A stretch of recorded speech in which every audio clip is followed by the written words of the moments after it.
Olá! Hoje nossa conversa vai girar em torno de algo que afeta todos nós.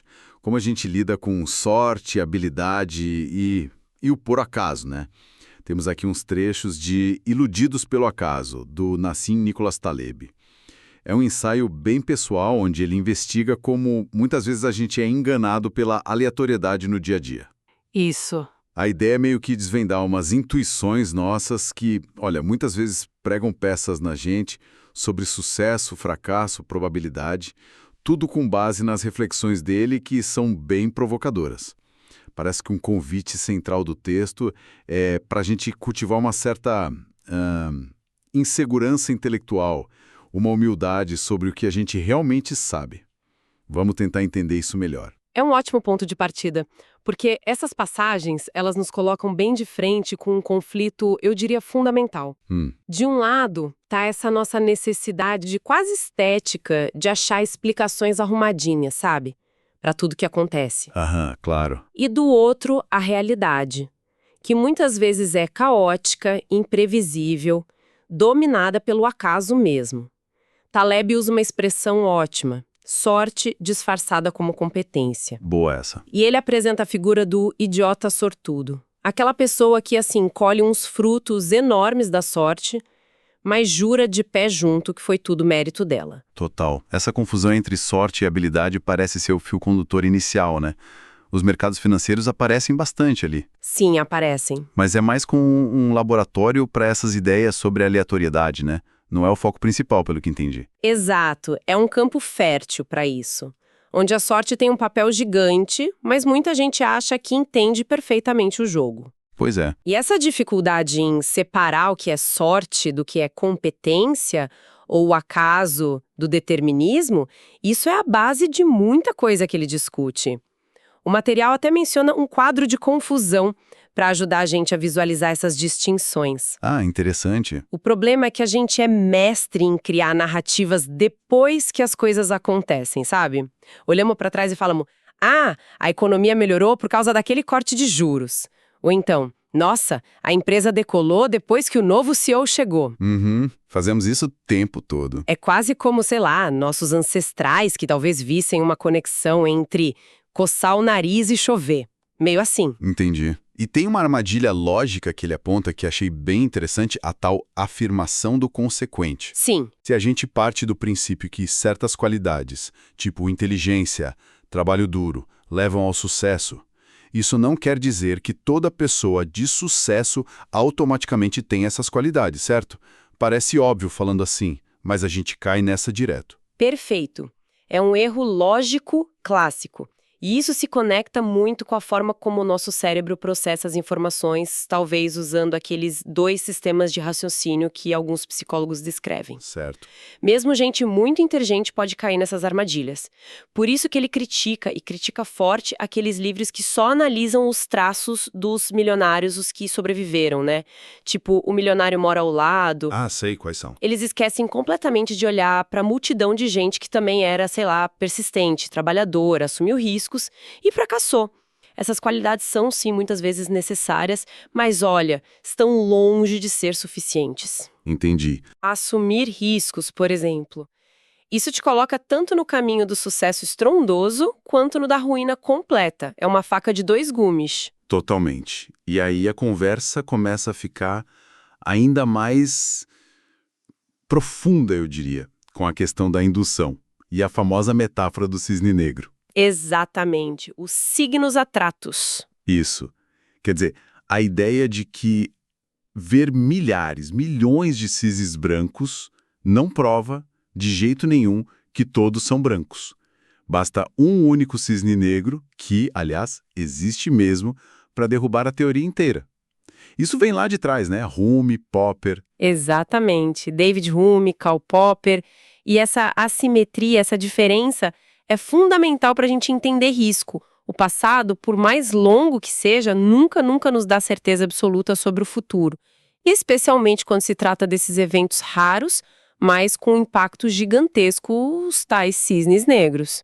Que podem ser bons ou ruins, né? Podem ser bons ou ruins, exatamente. O caso do investidor Victor Niederhofer, que ele cita, é emblemático. O sujeito apostou fortunas baseado na crença de que o mercado nunca fez X antes. Ele ignorou completamente a possibilidade de algo inédito acontecer. E aí? E aí, quando aconteceu, ele quebrou. Foi aniquilado. E isso mostra que usar a história para tentar refutar uma ideia, para tentar derrubar uma hipótese, é muito mais seguro do que usar para confirmar. Faz muito sentido. É por isso que o Taleb parece ver a probabilidade de um jeito diferente, né? Não é só calcular chance em cassino. Não mesmo. Ele chama de um ramo do ceticismo aplicado.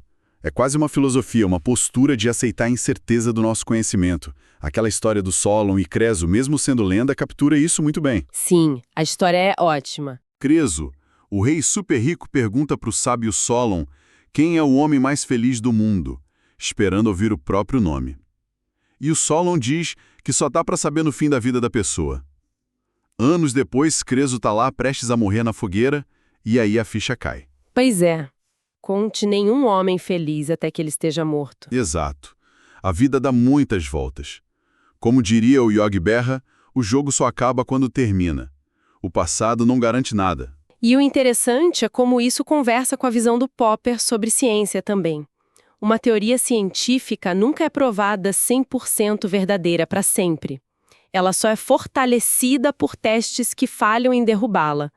Mas basta uma única observação contrária a um cisne negro científico para provar que ela está errada, ou pelo menos incompleta. Entendi. Essa busca ativa por encontrar a falha, em vez de só procurar confirmação, é que é a postura mais robusta diante da incerteza toda que permeia o nosso conhecimento. Falando em como o passado pode enganar a gente, isso me lembra outra armadilha mental forte que o texto destaca. A de só olhar para os vencedores. O tal viés do sobrevivente.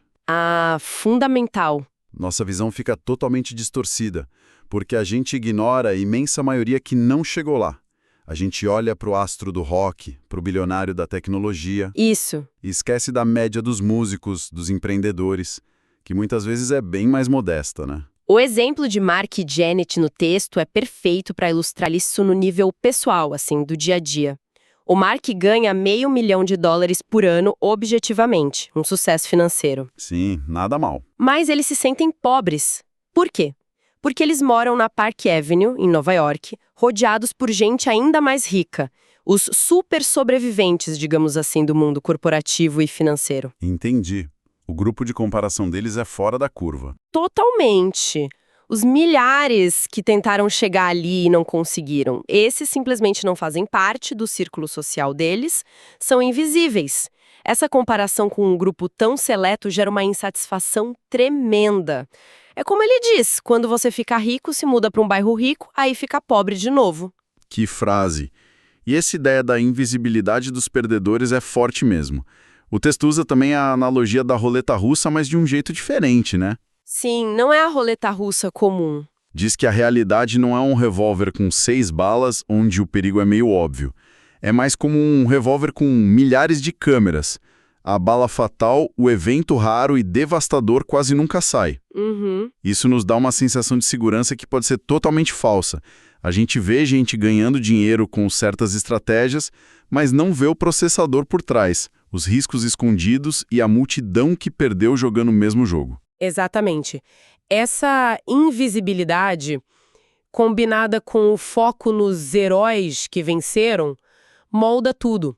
Como a gente consome notícias, como avalia carreiras, como toma decisões. Raramente a gente para pensar, ok, esse cara venceu, mas quantos começaram essa corrida e ficaram pelo caminho? Isso bagunça completamente nossa percepção de risco e recompensa. Já que a gente está falando de informação, percepção, tem aquela distinção crucial que ele faz entre ruído e sinal. Sim. Vital. A ideia é de que no curto prazo, quase tudo que a gente observa, sei lá, a notícia piscando na tela, a cotação que sobe e desce a cada minuto, é só barulho. Aleatoriedade sem significado real. O exemplo do dentista acompanhando a carteira de ações online é matador para explicar isso. Vamos imaginar que a carteira dele tem um retorno esperado de 15% ao ano, mas com a volatilidade uma incerteza de 10%. Ok. Se ele olhar o resultado só uma vez por ano, a chance dele ver lucro é bem alta, tipo 93%. É bastante seguro, né? Sim, Mas se ele usar todo mês, essa chance já cai para 67%. já diminui bem. Agora, se ele for olhar todo dia, vira quase um caro coroa. 54% de chance de ver lucro naquele dia específico. Nossa. E a cada segundo. Aí é praticamente 50% para ser exata, 50,017%. Quase nada de diferença de um sorteio. É quase cômico imaginar o estresse de viver assim, reagindo a cada 50,017% de chance de lucro a cada segundo, mostra bem o absurdo que o autor quer destacar. Totalmente. A conclusão é que, no curto prazo, o que manda é a variação, o chacoalhar aleatório, o ruído. O retorno real, o sinal, fica totalmente escondido ali no meio. A proporção é brutal. Num segundo, tem quase 1.800 vezes mais ruído do que sinal. Impressionante, né? Dá para entender perfeitamente porque ele diz que procurar informação útil na mídia diária é como achar uma agulha num palheiro. Exatamente. E o ponto crucial aqui não é só a matemática, sabe? É o desgaste emocional inútil que isso causa. Pesquisas em economia comportamental, como as do Kahneman e Tversky, mostram que a dor de perder é bem mais intensa, umas 2,5 vezes mais, dizem eles, do que o prazer de ganhar um valor equivalente. Já ouvi falar disso. Aversão à perda. Isso. Então, ficar acompanhando o sobe e desce o tempo todo gera um déficit emocional. As pequenas pontadas de dor das quedas simplesmente não são compensadas pela alegria das pequenas altas. É uma conta que não fecha emocionalmente. Faz sentido. E a mídia ainda joga a lenha na fogueira com o seu foco no sensacionalismo, né? O acidente de avião espetacular recebe muito mais atenção do que os riscos bem maiores, porém mais banais do trânsito diário, por exemplo. Isso distorce a nossa percepção de risco o tempo todo. Ok, então. Parece que a gente é meio que programado para se iludir com a aleatoriedade, para dar atenção ao ruído, para cair nesses vieses todos. Porque o material sugere que nosso cérebro não evoluiu para ser uma máquina de calcular probabilidades perfeita. Certo. Exato. Ele contrasta uma visão utópica da humanidade, aquela que acredita que a gente pode ser perfeitamente racional, com uma visão trágica, que reconhece nossas falhas, nossas limitações, como parte do pacote. O Taleb parece abraçar essa visão mais trágica. Sim, ele se alinha totalmente a essa visão que reconhece nossas limitações inatas. E aí entra forte o trabalho daqueles psicólogos que a gente mencionou, Daniel Kahneman e Amos Tversky. Eles mapearam nossas heurísticas. Os atalhos mentais, né? Isso, aqueles atalhos mentais que a gente usa para decidir rápido. São super úteis em muitas situações do dia a dia, claro, mas eles nos levam a erros sistemáticos, os vieses, quando o assunto é probabilidade. Alguns exemplos que aparecem no texto são bem claros. Quais? A ancoragem. Nossa primeira impressão ou um número qualquer jogado na conversa influencia totalmente nossa estimativa seguinte. Tipo o exemplo do concierge, que dá tempos diferentes para chegar no aeroporto, dependendo se a pergunta inicial da pessoa sugere pressa ou tranquilidade. Ah, clássico. A disponibilidade. A gente julga o quão comum algo é pela facilidade com que a gente lembra de exemplos. É por isso que talvez a gente tenha mais medo de avião do que de carro. Acidentes aéreos são raros, mas muito marcantes na mídia, ficam disponíveis na memória. E isso conecta com o viés do sobrevivente que a gente falou, né? Só lembramos dos vencedores porque são os exemplos fáceis, visíveis. Perfeita conexão. Exatamente. E tem também a representatividade. A gente cai fácil em estereótipos. O famoso problema linda mostra isso direitinho. Como é esse? Dão uma descrição de uma mulher linda que parece muito com o estereótipo de alguém engajada politicamente, feminista, etc. Aí perguntam o que é mais provável, que ela seja A, caixa de banco, ou B, caixa de banco e feminista. B parece mais provável, pela descrição. Exato. A maioria responde B. Só que isso viola a lógica básica da probabilidade. A probabilidade de duas coisas acontecerem juntas, ser caixa e feminista, é sempre menor ou igual à probabilidade de uma delas acontecer sozinha, ser caixa. Mas a descrição representa tão bem nosso estereótipo que a gente erra. Caramba! É sutil, mas faz todo sentido. E que naquele debate mencionado, esses vieses são defeitos de fábrica ou eram úteis lá atrás no nosso passado evolutivo? Isso, a psicologia evolutiva entra aí, sugere que talvez nosso cérebro tenha sido otimizado para sobrevivência e reprodução no ambiente ancestral, não necessariamente para buscar a verdade estatística no mundo moderno, mas seja como for, o resultado prático é que a gente comete erros sérios de probabilidade hoje em dia. Entendi. E a neurociência ainda traz outra peça para esse quebra-cabeça. A emoção, ligada ao nosso sistema límbico, parece agir antes e com mais força do que a razão, lá do neocórtex. A gente sente o perigo antes de entendê-lo racionalmente. Interessante. Muitas vezes a razão entra depois só para justificar a reação emocional que a gente já teve. Aquela história do médico Claparede com a paciente que tinha amnésia é incrível para ilustrar isso. Conca aí. Ele escondeu um alfinete na mão uma vez ao cumprimentá-la. Ela se espetou, claro, mas por causa da amnésia esqueceu do incidente no minuto seguinte. Só que depois disso, ela hesitava em apertar a mão dele. Ficava desconfortável, mesmo sem ter a menor ideia do porquê. O aprendizado foi puramente emocional, não consciente. O corpo lembrou do perigo. Uau, que exemplo forte.